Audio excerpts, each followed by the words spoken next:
Oi, pessoal, tudo bem? Aqui é a professora Marcela, de Sociologia do J Explica. E hoje eu trago pra gente, a aula número 5 sobre Max Weber. Eu juro, é a parte final e a parte número 3. Eu trago a frase: às vezes a nossa vida é colocada de cabeça para baixo, para que possamos aprender a viver de cabeça para cima. E eu acredito que daqui a pouco vai fazer sentido. Os dois temas que eu trago hoje é A Ética Protestante e o Espírito do Capitalismo, que é um livro de como Max Weber ele analisa a construção do capitalismo, e também eu trago o tema da racionalização e as suas classificações. A gente vai começar falando primeiro de ética protestante e espírito do capitalismo, mas eu acho que cabe um adendo falar que isso, esse título que eu tô dando, ele é como o Weber vê a construção do capitalismo.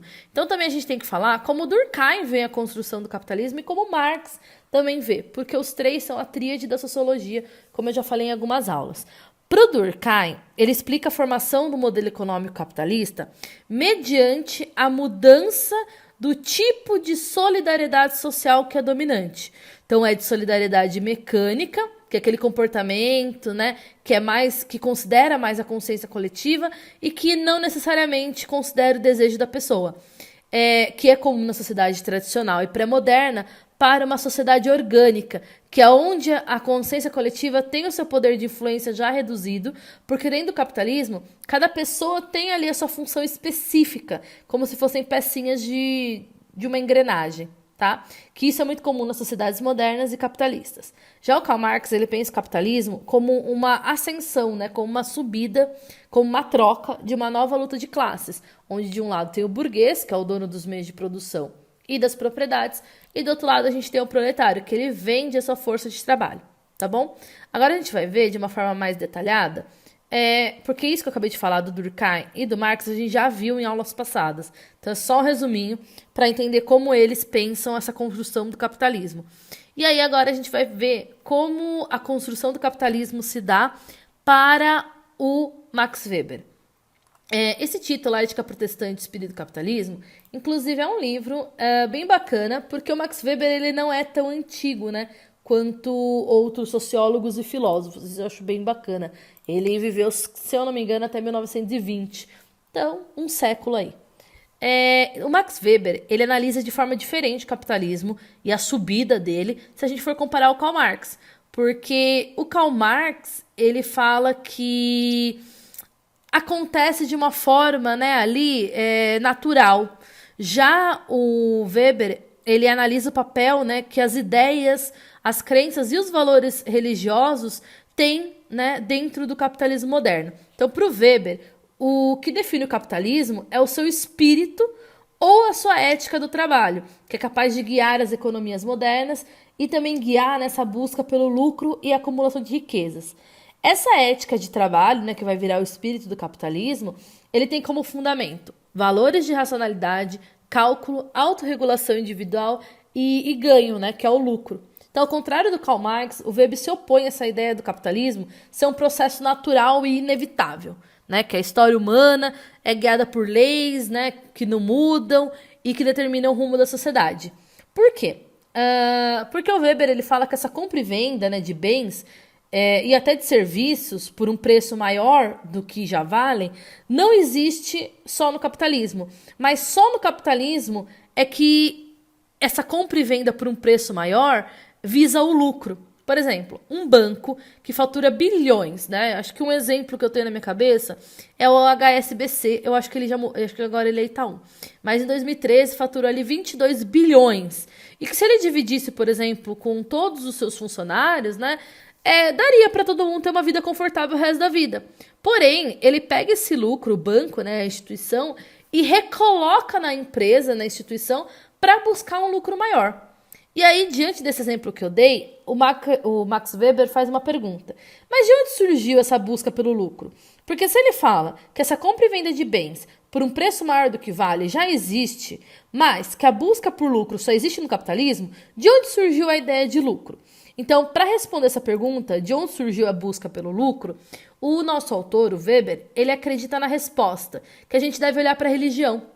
Então ele volta ali no tempo, E na linha do tempo, lá para o começo das religiões protestantes, para o desenvolvimento das religiões que ocorreu lá na Europa no século XVI. Isso é objeto de estudo de história, então eu não vou me alongar. Onde o protestantismo, eu tenho um pequeno problema com essa palavra, ele surge como uma reação à corrupção da Igreja Católica. Então a Igreja Católica está ali muito corrupta, e o protestantismo surge como um outro caminho. Então, o protestantismo ele oferece uma visão diferente sobre a relação de Deus, né, com os seus regidos. E também com a ética, né, que governa ali essa relação Deus-fiéis. Então, ao contrário do católico, segundo o qual o homem precisa cooperar com Deus para ser salvo, o protestantismo ele exigia que os seus seguidores cumprissem as suas obrigações no mundo, né? Então eles tinham que trabalhar, né? A gente já vai ver melhor isso. Então quando o Weber ele chama atenção para essa diferença de que o catolicismo não, como que eu posso dizer? Ele não incentivava, né, essa vida pública, e o protestantismo já fala, não, é obrigatório cumprir as obrigações no mundo.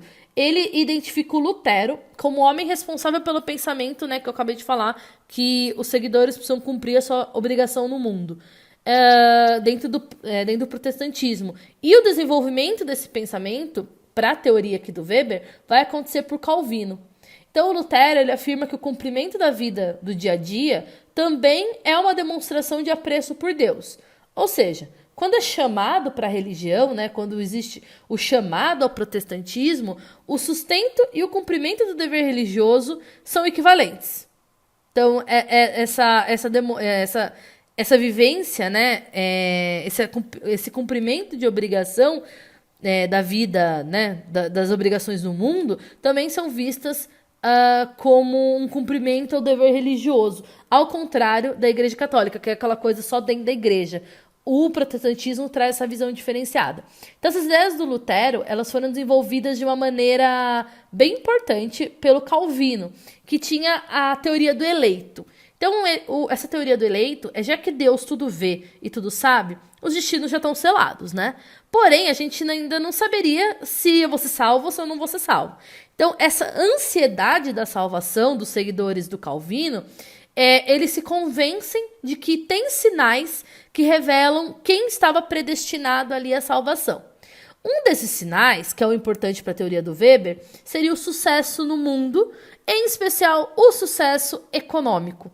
Então, para ter sucesso nesse aspecto econômico, era essencial ter uma ética do trabalho específica para enfatizar quais necessidades de austeridade, automonitoramento e autocontrole nos assuntos econômicos. E esses aspectos dessa ética do trabalho é o que o Weber se referia como espírito do capitalista, tá? Do capitalismo, desculpa. Um aspecto adicionado a esse espírito foi o aspecto de racionalização, controle e cálculo que o Weber colocou. Então, prosperar economicamente era demonstrar adesão ao chamado de Deus, pois quanto mais esforçados as pessoas fossem, maior seria a sua recompensa. E também, quanto maior a sua acumulação de capital, era a maior prova da sua pureza e da sua salvação. Então, o inverso dessa ética protestante, que acaba virando uma ética de trabalho, é o afastamento do trabalho e cometer pecados como preguiça, indolência, além de ser pobre, né, de fracassar economicamente. Porém, isso tudo é a visão do Max Weber, tá, gente? Porém, a partir da Revolução Industrial... e o Max Weber ele chama atenção para que a Revolução Industrial começou em países protestantes e depois foi para países onde predominava o catolicismo, tá? Vale lembrar isso. Então, a partir da Revolução Industrial, essa ética protestante, que é a ética de trabalho, sustenta o espírito capitalista, ela começa a declinar. Porém, os valores da ética protestante não declinam, tá? Então, a religião começa a declinar, mas os valores de esforço no trabalho, de autocontrole, autodisciplina, sobre os quais o capitalismo se fundamenta, permanecem e são valorizados na sociedade. Mas, infelizmente, a religião... Felizmente, não sei.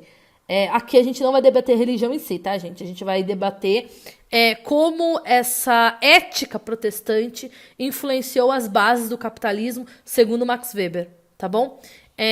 Mas as raízes religiosas elas acabam se diluindo aí na sociedade. Então a modernidade ela traz o processo de secularização, que nada mais é do que a perda da vida central focada na religião, tá? Porém, isso para ele é visto apenas como um fato, nem negativo nem positivo, é um fato. A secularização acaba trazendo essa perda aí da vida sendo centrada na religião. Então, o que começou como uma forma aí de difundir a palavra de Deus deu lugar a uma ética de trabalho que é essencial para proliferar ainda mais o capitalismo. E conforme o capitalismo se desenvolveu, o poder de influência das religiões diminuiu sobre as nossas ações. Então, resumo do resumo do resumo. O Weber ele vai relacionar o papel do protestantismo na formação do comportamento típico do capitalista. Ou seja, a mentalidade protestante de busca pelo lucro como um sinal de glória e a Deus é o que foi o grande motor de desenvolvimento do capitalismo. Então, esses conceitos eles são fortemente debatidos ainda hoje. Tem gente que é a favor, tem gente que não é a favor, tá bom? Eu deixei no material um esqueminha que ele mostra assim, a corrupção da Igreja Católica, né, como começou o protestantismo, como ele influencia no capitalismo. É um esqueminha de resumo, que é tirado de um livro que chama o Livro da Sociologia. Então, a corrupção e alguns aspectos da Igreja Católica acabam ali sendo um terreno fértil para as mudanças, tá? Que é o surgimento das religiões protestantes. Essa noção, né, protestante de chamado alega que o dever religioso e o ganho do sustento, mesma coisa, não tem diferença.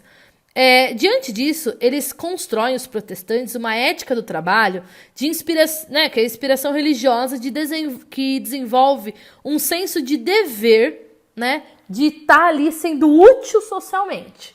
Então, é uma ênfase em você ser útil. Como você vai ser útil?